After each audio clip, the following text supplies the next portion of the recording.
আমরা 40-50 বছরে না, আমরা একটা মেয়ে চেয়েছি আমার পরিবারে, আমার মা এবং আমার 3 সন্তান দেখার জন্য। 50 বছরের মেয়েকে বিয়ে করার জন্য ডাকিনি।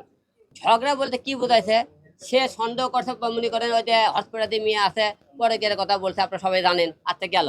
ঝগড়ার মধ্যে যতই ঝগড়া হোক ধরেন, ওর সাথে মারা এক কথা মারেওনি, গাড়িওনি, করে দেয়নি। কথা কনে ঝগড়া হয়নি, ভালো কথা। যে আমার বাবা হসপিটালে, ওই কথায় কথায় কি বলে আপনাকে, এটা তো আমার কাজ।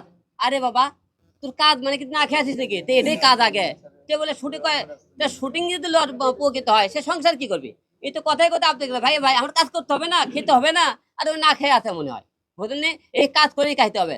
তার মূল একটা উদ্দেশ্য হলো যে সে মনে করেন বিভিন্ন লোকের সাথে মনে করেন মূল টার্গেট, সে ভিডিও বানাবি, মূলটাকে সে ভাইরাল হবে, মূলটাকে সে একজন স্টার হতে চায়। কারণ তার স্বামীর দরকার নাই। তো কি আপনি তো ঘুরে ফিরে একটা কথা, আরে ভাই তোমার কাজ করে খেতে হবে না, কাজ করা লাগবে না? ও তো ঘুরে ফিরে তো আপনাকে কাজের কথা বলে। ভাই, যে জায়গা তোমার স্বামী চাচ্ছে না কাজ করো না, তুমি কেন করবা? যে জায়গা আমার বাবা হসপিটালে, তুমি কেন কাজ করবা? এবং বারবার তুমি আপনাকে একই উদাহরণ দিচ্ছে ভাই, কাজের কথা, কাজের কথা। আর একটা উদাহরণ কালকে দেখলাম হবে, সে আপনি না 9FM একটা সাক্ষাৎকার দিতেছে, যে কথায় আমার বাবা বিজনেসম্যান, আর পরে আমাকে 6 তলা বাড়ি আছে। ওরা তো 6 তলে 2 বোন বারে ডান্স করে, 2 ভাই বেকার, 2 ভাই 2 বউ, 2 বোনের 2 সোল পালে। হ্যাঁ, আবার কয় বা বলে দিয়ে করে ওর বাবা, ওরা 2 বোন 2টা গরু কিনে দিয়েছে, ওর বাপ এলাকায় গরু পালে।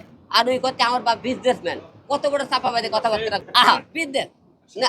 এবং সে বলছে তাদের নাকি 6 তলা ফ্ল্যাট আছে, যে 6 তলা বলে বাড়ি আছে। হ্যাঁ, তা আমার কথা, তোমাদের 6 তলার বাড়ি, 6 তলা ফ্ল্যাট, হ্যাঁ বাড়ি করছে, সে বলছে। যে আমার কথা, তুমি যে এই যে বাকওয়াস কথাগুলো বলো, তোমার সেই 6 তলা বাড়ি থাকতে তুমি ভাড়া থাকো কেন?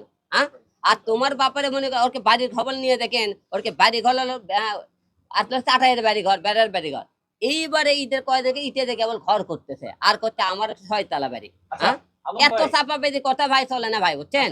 খেয়াল দেখে অনেক জায়গা থেকে তো বিয়ে করার জন্য আছে। তাহলে আচ্ছা শোনেন, এই আমি এত এই হিরো আলম এত চরিত্রবান খারাপ ছেলে, সেই ছেলে মেয়েরা বিয়ে করতে চায় কেন? এত খারাপ ছেলে। হ্যাঁ, আপনারা আপনারা নিজেরাই তো তাকে প্রশ্ন করেছিলেন যে হিরো আলম তাকে বিয়ে করছে, সে আপনারা, সে তো বিয়ের কাগজ দেখাতে পারে, তা আপনি নষ্ট কথা প্রমাণ করতে পারে, তাহলে তো অবশ্যই তার আইন আদালতে তারা ব্যবস্থা নেবে। ব্যবস্থা নিবে। আমি বলে দিতেছি, তোমার একদল মনে করে বিয়ের কাগজ থাকে, জনগণের মধ্যে বলতেছি, সে বিয়ের কাগজ বার করতে দেখাতে পারে, কি কোনো কাজে কোনো সাক্ষী প্রমাণ আপনাকে সবার মাঝে আমি সেই মেয়েকে বিয়ে করে, হ্যাঁ কবুল করে নেবো, সে তো বার করে দেখাতে পারে। আর